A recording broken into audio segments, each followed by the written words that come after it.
ठीक है, तो फिर मैं अमेठी और रायबरेली पर अब आ जाता हूं। राजीव जी, बड़ी चर्चा का विषय रहा, क्योंकि इसको लेकर बड़ी चर्चाएं थीं कि प्रियंका गांधी इस बार रायबरेली से चुनाव जरूर लड़ेंगी। क्या वजह रही कि प्रियंका गांधी को चुनावी मैदान में नहीं उतारा गया? अब ये खबरें आ रही हैं कि भाई राहुल गांधी 2 सीट से चुनाव लड़ रहे हैं, अगर दोनों जीत गए तो एक छोड़नी पड़ेगी, तो रायबरेली छोड़ देंगे, फिर प्रियंका गांधी की एंट्री होगी। क्या हो रहा है प्रियंका गांधी को लेकर कांग्रेस? देखिए, ये फैसला कांग्रेस अध्यक्ष और गांधी परिवार के बीच का है।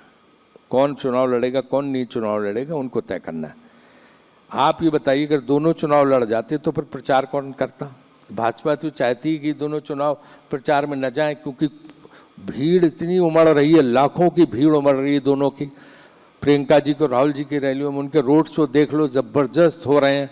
लोग जो है चारों तरफ से बुलाए नहीं जा रहे हैं, ट्रक और बसों से हैं, पैसे दे के नहीं लाए जा रहे हैं, अपने आप उमड़ रहे हैं। तो उनका जो चुनाव प्रचार चल रहा है, चुनाव प्रचार का जो अभियान है, वो एकदम से थम जाता है। इसलिए जो है उनमें राहुल जी स्वयं चुनाव लड़ रहे हैं और प्रियंका जी प्रचार कर रही हैं, या वहाँ पे बैठ के देख रही हैं, और फिर तो राहुल जी प्रचार कर रहे हैं। तो हमें चुनाव प्रचार के लिए भी तो व्यक्ति चाहिए ना, कोई सुपरस्टार। तो ये सब सुपरस्टार है। प्रियंका गांधी तो रायबरेली में है ही। अगर वो जैसे मैं आपको बताऊं, एक बात बताऊं, मैं आपको बिल्कुल साफ साफ कहूंगा, भाजपा में प्रचार के सुपरस्टार कौन है? मोदी जी और अमित शाह जी। बाकी किसमें किसी में भीड़ नहीं आ रही है, ना कोई सुनने जा रहा। यही 2 हैं जो जहां जाते हैं और सुबह से शाम तक ये प्रचार करते हैं।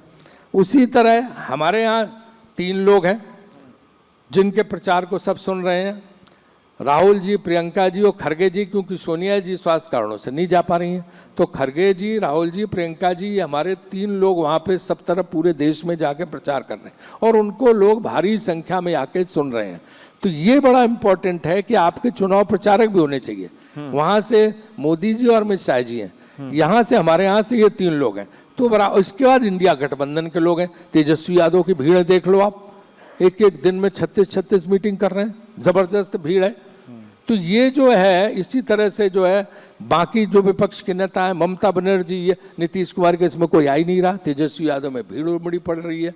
आप देखो उसके डीएमके के जो स्टैलिन है, कितनी भीड़ हो रही है।